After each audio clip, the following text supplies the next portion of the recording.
咁好多人都會問呢，點解要玩錶呢？錶有咩好玩呢？今時今日嘅人呢，都用手機代替咗錶啦。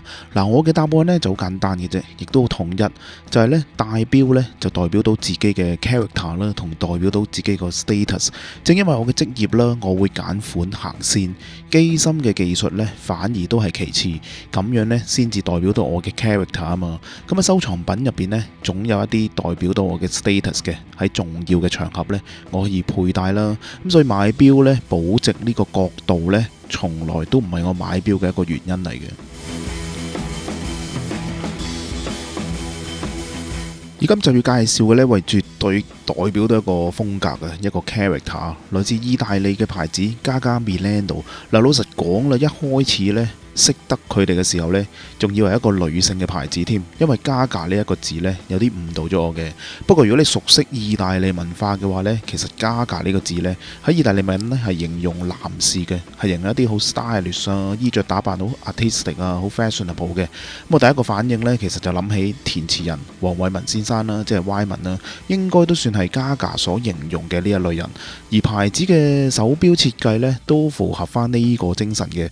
2004年創立啦，今年呢更加係20週年嘅一個紀念，絕對係唔簡單嘅。一直都堅持翻最開頭嘅 idea， 就係呢將陀錶嘅精神呢轉換到去手錶嗰度啦。咁有咩特徵呢？當然就係比較大隻為主啦，因為陀錶啊嘛。咁而嗰把的呢，亦都係放咗喺12點嘅呢個位置嘅，仲有特大嘅一個數字嘅錶盤啦。有啲人呢，甚至乎將佢同 Franck Muller 呢作為一個比較嘅，算係入門嘅價錢呢，都玩到一啲名貴手錶嘅一啲特徵啦。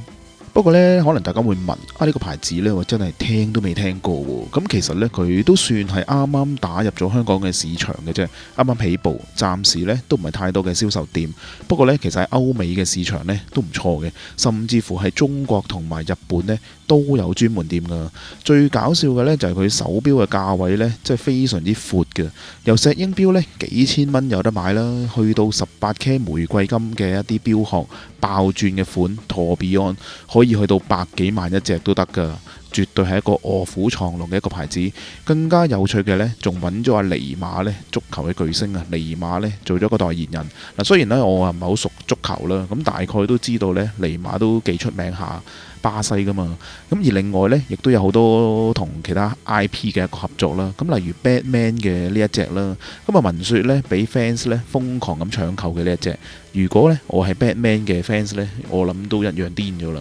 咁啊咁啱呢，我借手錶拍嘅嗰一日啦，喺鋪頭呢亦都見到呢一隻，咁啊順便拍一拍低啦。咁啊錶殼呢就非常之有 Batman 嘅味道嘅。咁啊錶面呢更加係兩邊可以雙面嘅添。可惜嘅係呢，係一個石英機芯啦。不過呢個雙面嘅設計呢，創意分十足，爆棚噶啦。嗱，我諗大家呢最估唔到嘅呢，我自己都竟然買咗隻 Hello Kitty 喎。點解呢？因為我覺得呢，佢唔係就咁印一個 Hello Kitty 嘅一個 pattern 啊、graphic 啊，而係個錶殼呢都好有心機咁，有一個 Hello Kitty 嘅造型。嗱，咁放心呢，我亦都唔係一個 Hello Kitty 嘅 fans 嚟嘅，只不過呢，阿老媽子呢就好中意，咁啊咁啱新年嘅時間呢，就買隻氹下個老人家開心咁啦。咁啊講咗大篇牌子嘅故事啦，終於可以上手玩一玩隻手錶啦。嗱，老實講啦，呢個牌子本身大部分嘅款式呢都係48啦，同埋46mm 嘅。咁啊，為免嚇親我哋親愛嘅觀眾啦，咁啊Gaga Milano都知道大錶徑嘅呢個潮流呢已經冇以前咁強烈噶啦，所以呢，最新推出嘅呢都係44mm，相對容易入口一啲啦。我哋香港男士嘅手腕呢，可能都比較容易啲去 handle。咁啊40mm呢44mm呢，始終好似係一個香港人嘅一個臨界點咁樣，過咗呢就好似覺得好大嘅。咁啊，今日借嚟嘅呢兩隻顏色呢，我自己覺得呢透明錶盤嘅呢一隻呢就好似特別一啲嘅。我第一次攞上手嘅感覺呢，嗱，成隻錶呢有好多好衝擊嘅地方嘅。老實講，咁啊，例如呢錶盤嘅嗰啲特大嘅數字啦，嗱，我自問呢自己做 design 啦，對 typography 呢個字體學呢都有一定嘅要求啦。咁一開始呢，其實就有啲睇唔慣嘅，老實講，咁啊太過衝擊啦，覺得慢慢睇下呢，又覺得都 OK 喎，睇下又覺得幾中意添。不過44mm嘅嗰個字款嘅設計呢，有啲唔同，已經收斂咗啲啊，冇48mm嘅嗰種狂野嘅。咁第二個衝擊嘅地方就係嗰個甩啦，4個嘅甩啦。咁我揾勻晒呢成個官網呢，都冇特別提及嘅呢個設計嘅概念係啲咩呢？咁啊揾勻晒都揾唔到。我覺得佢似一個絲帶啦，或者似一個結咁樣啦，打咗一個結咁樣啦。總之就係一個好意大利、好狂野嘅一個設計嘅特徵。嗱，手錶個錶殼呢，值得讚嘅，個做工呢，真係幾唔錯。你睇到呢金屬嘅嗰啲車工呢，其實就好細膩、好準嘅，唔會話有啲歪啊，或者有啲唔平滑嘅，做得好唔錯。拉絲啊、光面啊、倒角嘅呢個骨呢，其實都細膩。錶盤嘅呢個數字呢，其實都做咗一個立體嘅處理啦。而個數字嘅底部呢，都係一個經典嘅彩虹嘅配色啦。嗱，錶面嘅嗰塊球面玻璃呢，都好靚嘅。其實之前大約認知呢個牌子呢，仲以為係一個 fashion 嘅牌子呢，但係估唔到呢，偏偏呢配搭咗一個錶迷最中意嘅手上鏈嘅機芯，仲有一個6497佈局嘅。咁點解係6497佈局呢？陣間就會再解釋啦。嗱，真係大大咁加分嘅。值得讚嘅地方呢，仲做咗一個少量嘅鏤空添，用埋一個黑色嘅電鍍，所以令到呢一個見慣見熟嘅6497佈局呢，都有一份新鮮嘅感覺。嗱，不過呢，頭先都講啦，呢個唔係一個100%嘅 ETA嘅6497嚟喎，而只不過係一樣嘅佈局嘅啫。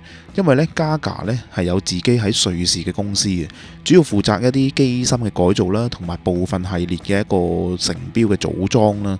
所以呢，同常見嘅 ETA 6497呢，其實係有輕微嘅唔同嘅。咁以前呢，好多系列嘅底蓋呢，都刻上咗 Swiss Made 呢個字嘅，不過之後呢，可惜 Swiss Made 呢個條例呢收緊咗啦。現時呢，新系列嘅底蓋呢，未必有印上呢個刻上呢個 Swiss Made 呢個字啦，但係保留呢，只係喺瑞士同埋意大利呢原裝咁組裝嘅。透明錶盤嘅呢一隻呢，之所以特別呢，係因為可以輕輕睇穿咗嗰個發條盒啦。上鏈嘅成個過程呢，基本上你可以睇到幾時可以上進嗰個鏈嘅，因為好多人都問啦，幾時上進呢？咁呢隻就睇得到啦。咁正面呢，更加可以睇到擺輪啦，同埋個游絲嗰個轉動。所以呢，我自己都比較中意呢一隻，比較特別一啲。咁綠色嘅呢一隻呢，就有一個煙熏嘅漸變面啦，數字呢，都用上一個綠色嘅。有趣嘅係呢，其實個機芯呢，雖然都係6497嘅佈局啦，但係又唔係完完全全嘅一樣嘅喎。不過44mm呢，都有一隻綠色透明錶盤嘅，咁大家去到網站啦或者錶鋪頭去睇一睇嘅。嗱，戴上手嘅感覺呢，可能呢，我自己都算係 OK 大錶徑嘅錶嘅。咁就算呢，我手腕呢唔係太粗，我都覺得還好嘅，還可以嘅。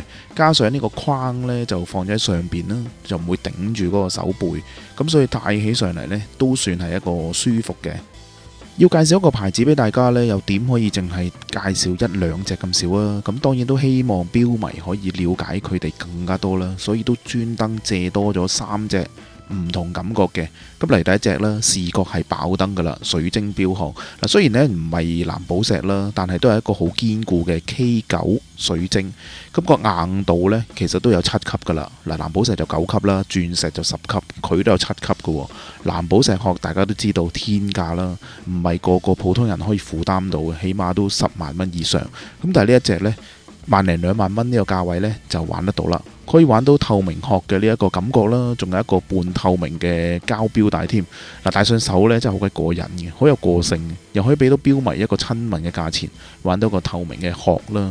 另外都想介紹埋48mm嘅呢一隻龐然巨物。嗱，點解呢咁鬼大隻？點解要介紹呢？始終Gaga Milano 呢都係以大錶徑起家，冇理由唔介紹一下噶嘛。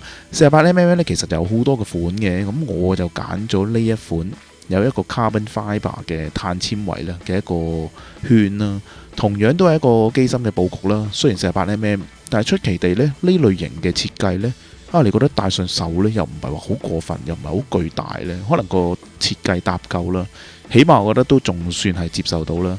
當然，如果俾我揀嘅話呢，我自己就會揀翻44mm啦。喺呢度呢，只係俾大家做一個參考啦，俾觀眾戴一戴48mm嘅。